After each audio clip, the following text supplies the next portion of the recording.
Hey, Rob from Morty42 here, and today we're going to be talking about Lucasfilm Games. They made an announcement on Monday, and well, let's just dig into what's going on here. But first, let's just talk about the elephant in the room, okay? When I was growing out my hair, I didn't realize that I might look like Christopher Guest from The Princess Bride as the Six-Fingered Man. Thanks, Bujo, for bringing that up. Now I can't unsee it. So on Monday, January 11th. This tweet started making the rounds about Lucasfilm Games, which is, I guess, the new name for Lucasarts.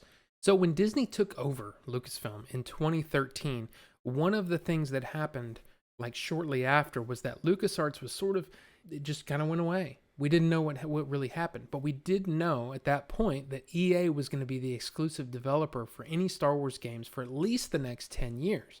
Now that that's ending, we've got all these announcements that have started trickling in since Monday, showing that, they're working on some new things. The VP of Lucasfilm Games, Douglas Riley, has basically said, from here on out, Lucasfilm Games is now opening the doors to developers that want to come play in the galaxy far, far away, and we're looking to work with best-in-class teams that can make great games across all of our IP. Now, just because EA is losing their exclusivity doesn't mean that they're going to stop producing games. I mean, you can almost guarantee that they're going to be doing a Jedi Fallen Order 2 and maybe even a Squadrons 2. There's probably other games in the works right now that haven't been announced. But I think the greatest thing about this is that it opens it up to a lot of other developers and a lot of other ideas. The first thing that really got announced was that Bethesda was working on an Indiana Jones game. Now, I like the way that they did that. I mean, it's strange to start off. I mean, you would think that they would start off with some sort of Star Wars announcement. But no, they said, look, we are branching out. Anything at Lucasfilm is basically fair game. Anything at LucasArts previously is also fair game. I like the idea that they didn't just start off with, hey, we're doing a Star Wars game and it's going to be this. No, they start off with Indiana Jones, and I think that's awesome. And the idea that Bethesda is going to be the one doing this, it's kind of an interesting thing. The other news to break was that Massive, an Ubisoft company, is going to be developing an open world Star Wars game. There have been people clamoring for this since Disney took over. And they're like, where's the open world game? Where's our Knights of the Old Republic 3 or whatever? You know, just kind of, what are we going to do? What are we going to have? There's a lot of ideas floating around about what this game could be.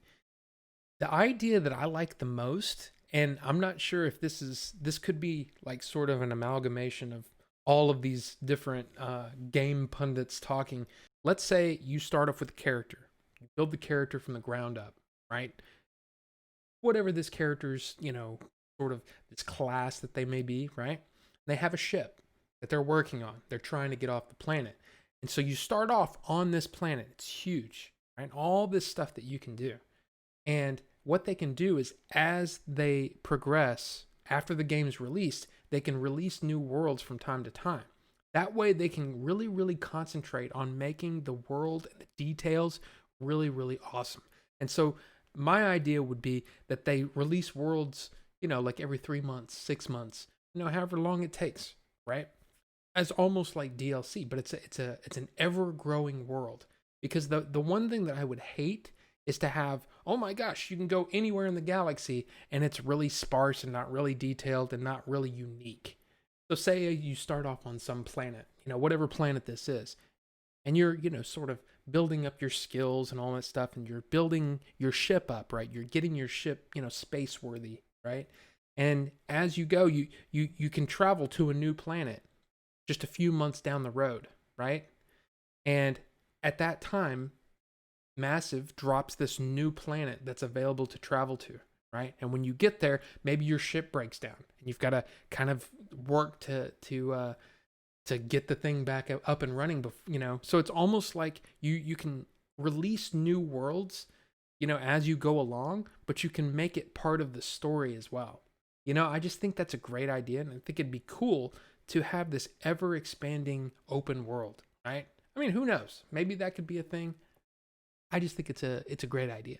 Now, this news, right, it follows the insane, absolutely insane news coming out of Lucasfilm. All of this content that's coming, right? You've got all the new books, all the new movies, the new series that are coming. I mean, there was just a bunch of bonkers news from that Disney Investor Day thing, and yeah, I just feel like they are set and almost like a phase two, right? It's almost like, okay, so we've gotten the rest of the Skywalker saga out of the way. We've proven ourselves with the Mandalorian. Now we're at full speed. We're going and we're going to attack on all fronts. I feel like that's what it is. And I mean, a lot of people have said, are we going to get tired of Star Wars? Is there going to be too much Star Wars? I don't think you can ever have enough Star Wars as long as it's good. As long as the quality remains as good as it's been.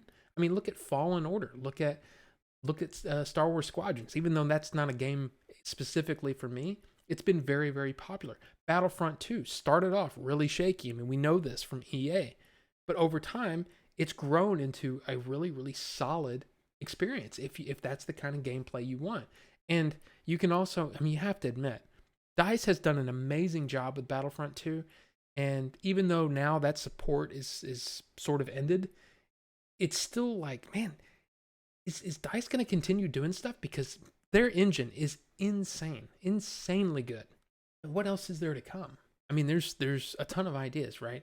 I mean, you could have, as many have said, a pod racer game, or even almost like a racer sort of series. Almost like a Gran Turismo, but with pod racers, and even the racers that are in like Star Wars Resistance. I mean, you could even have that. There's the idea of having a Rogue Squadron game. That's almost a sure thing, right? You've got to have a Rogue Squadron game for the Rogue Squadron movie coming out, right? I mean, that's what I would guess.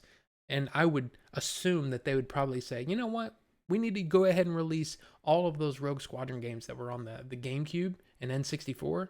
Go ahead and release those, as sort of a collection for, say, the Switch. Or, I mean, let's go Xbox, PS5. Let's just do it all. I mean, think about some of the games that LucasArts had back in the day. I mean, you had Maniac Mansion, right?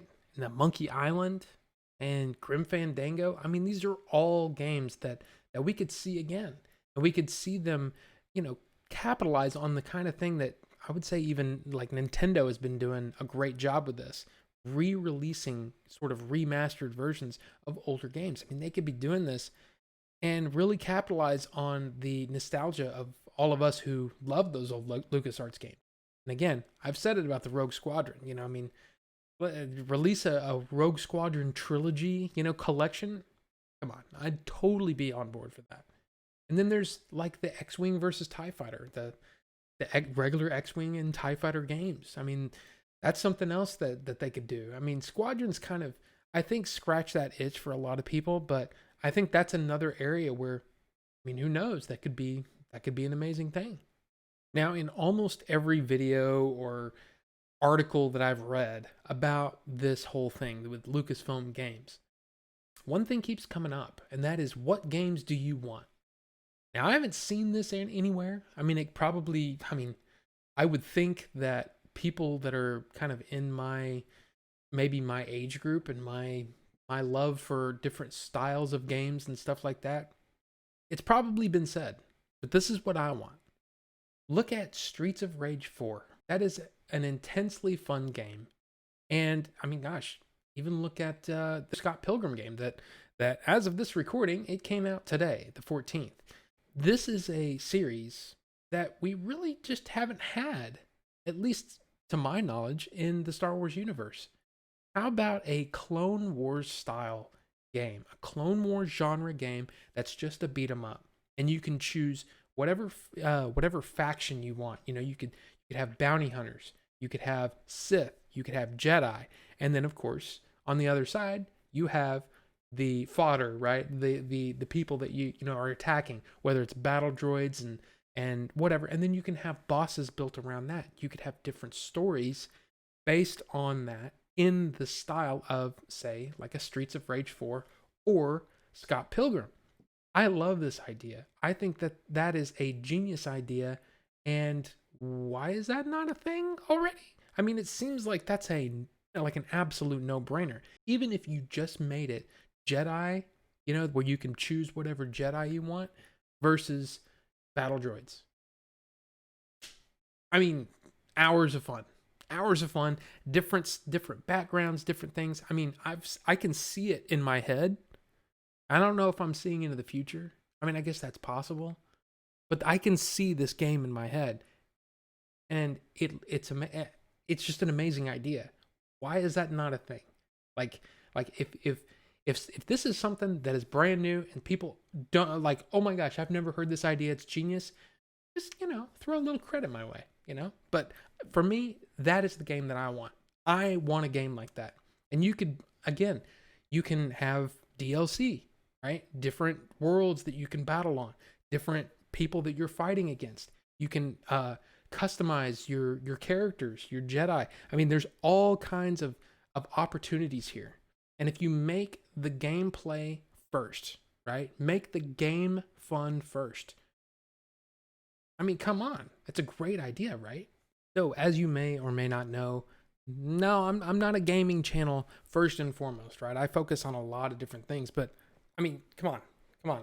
I had to talk about this. I'm a huge Star Wars fan, so of course this is going to interest me. But if you're interested in the details, right, those minute details about what this might mean, I would highly recommend you going out and checking Spawnwave, 8-Bit Eric, RGT85.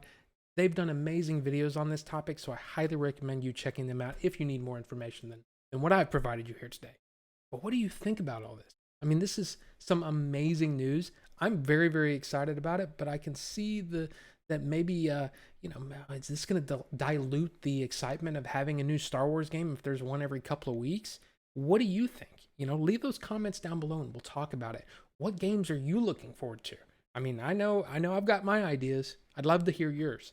Now, if you're new here, hit that subscribe button because we've got so much content coming, so much movie news happening every day. So, yeah, thank you so much for watching, and we'll see you on the next one.